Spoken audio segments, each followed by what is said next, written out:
Hello everybody, Steiner here. Welcome to Controversy Central, where we take on controversies that really matter. As I said in my last video, I've been doing a lot of research in the past while on the history and teachings of the Flat Earth movement. In doing so, I realized that my approach to making videos relating to this topic had to take into account a number of concerns that are based on some of the deeply held convictions of a large segment of the Flat Earth community. Otherwise, I would quickly turn them off from even considering hearing what I have to say. I will let Rob Skiba explain what the most important of these concerns are, since he does an excellent job of voicing them. I need to establish some rules for this particular quest for truth. And looking at my Facebook page and stuff, I guess I gotta say, you gotta love cognitive dissonance. I mean, it's so easy to mock and ridicule. But finding tangible proof for one's belief, on the other hand, well, that's not so easy. So rather than mock, why not actually apply yourself to rational discussion in the genuine quest for truth? If you're open to such a dialogue, I'm going to have to set some rules here. What government on this planet is trustworthy? Can you name any? I can't. And the military of all of these governments, all of these countries, I mean, they take their marching orders from their government. Well, let's go back to the first point. How many governments are trustworthy? NASA was founded by Nazis and occultists. This is a fact. And most of the astronauts were Freemasons. And they've been caught in plenty of lies as an organization. All three, whether we're talking about governments of the world, militaries of the world, or NASA, these people have, at least on the United States side of things anyway, they have access to trillions of unaccounted for dollars and state-of-the-art equipment of all sorts. Many of the members of these organizations at the highest levels are members of Luciferian secret societies serving the father of lies. Therefore, just imagine what kind of deception they are capable of, and you will understand why I won't trust any of them, and neither should you, as a source for any measure of truth about pretty much anything. I'm asking you to provide tangible evidence, and I don't need your opinion. Show us some tangible evidence that does not include references to any of what I've just mentioned, any of the above, governments, military, or NASA. Take them out of the equation and then show us some tangible stuff. If you're open for a quest for truth, then let's have the dialogue. Let's look at both sides of the story. Look at things from every angle we can look at.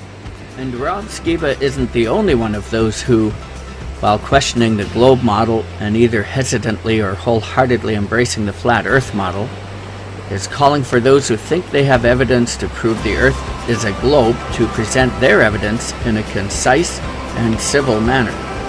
Here we have Jeranism making a similar request. So here's my new attempt at seeing if someone out there can have a decent conversation. I have tons of questions, and same as when I started, I'm looking for answers. Many people have filled my comment section with insults and no proof. Straw man arguments are some people's specialty, mixed with ad hominem attacks and constant appeal to authority, bandwagon, you name it. So let's make this simple. Perhaps we can all learn something, and that was my original goal. If all goes well, and someone responds either in video form, which is preferable, or even in written form via email, and I find the answer sufficiently answers my question, I'd be happy to package that video with this one and re-release the video with the question and the answer. And that was the original plan, to get the truth out. If what we were taught was the truth, then let's get the truth out there and the world will be a better place because of it. If instead of any decent answers, I get more hate and more name calling, well, then I'll have realized that this approach isn't any better and it's back to the drawing pad. And coming up is one more clip along the same lines, this one from Antarctic Warrior. In his video, Flat Earth Realm, Skeptards, explain this.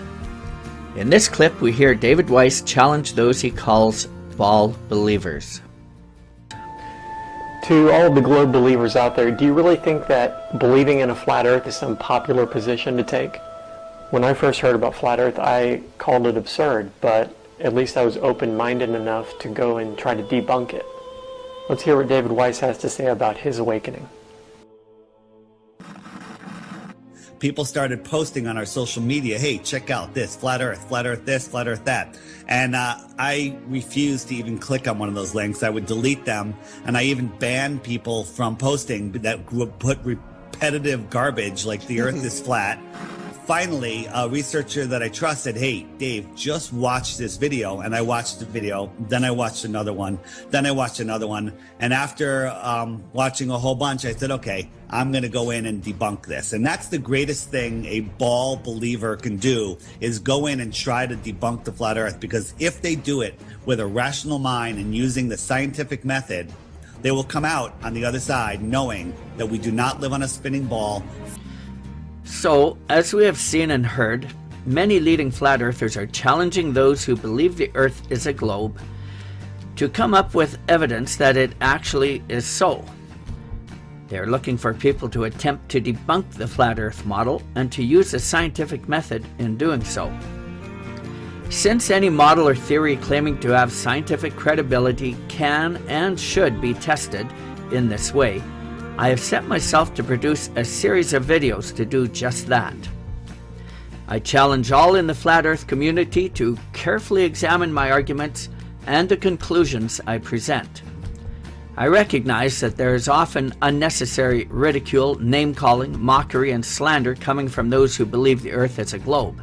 But having said that, I will also challenge many in the flat earth community who are making videos to attempt to follow their own advice regarding such matters. I've noticed an acute lack of self-awareness in a number of flat earth videos when admonitions are being meted out. The following clips will serve to illustrate my point. In the first clip, the Morgal encourages inquiry while discouraging ridicule. In terms of scientific observation, we should have no trouble proving the world as a spinning sphere, and we should welcome any inquiry into the shape and nature of the world, as inquiry is indeed the crux of the scientific method. Science was never intended to involve ridicule of alternate hypotheses, just as it was never intended to shut out lines of inquiry intended to prove or falsify any one school of thought or question any particular model. By seeking answers to fundamental questions involving any subject of inquiry, we can only come closer to the truth, and this is the fundamental purpose of the scientific method in the first place. In the following clip, the Morgal ridicules and mocks globe earthers for lack of intelligence, even calling a number of his opponents moronic, vulgar, stubborn, and so on. Immediately after putting down globe earthers in this way, he speaks condescendingly of the impotence of such methods, indicating that he recognized and deplored such usage when undertaken by globe earthers, but was completely unaware of such usage when he himself was the offender. And I believe that up until recently they've been rather comfortable about the whole thing.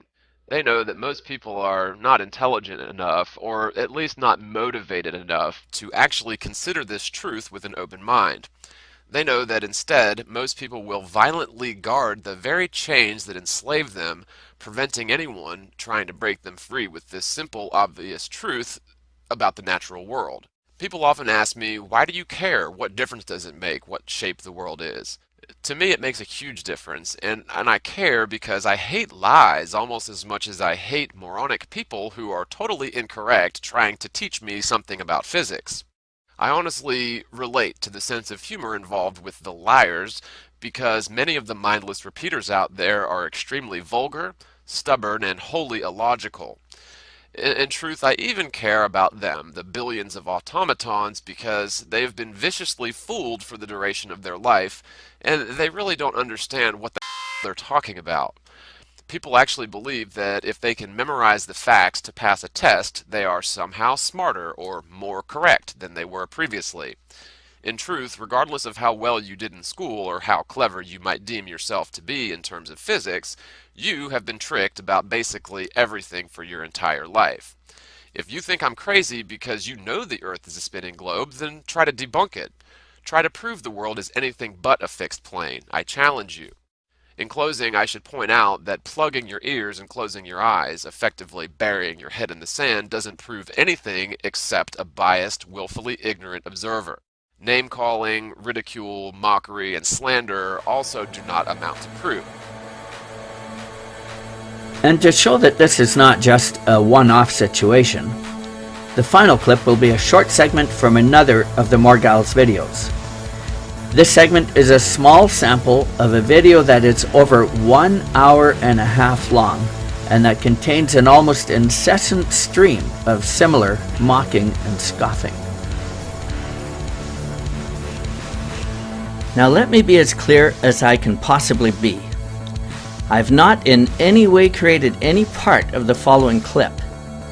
As far as I know, it is 100% the Morgul's own creation. I view it as being a juvenile attempt to use video editing magic to somehow discredit his erstwhile debate opponent, the Harvard astrophysicist Dr. Josh Grindley.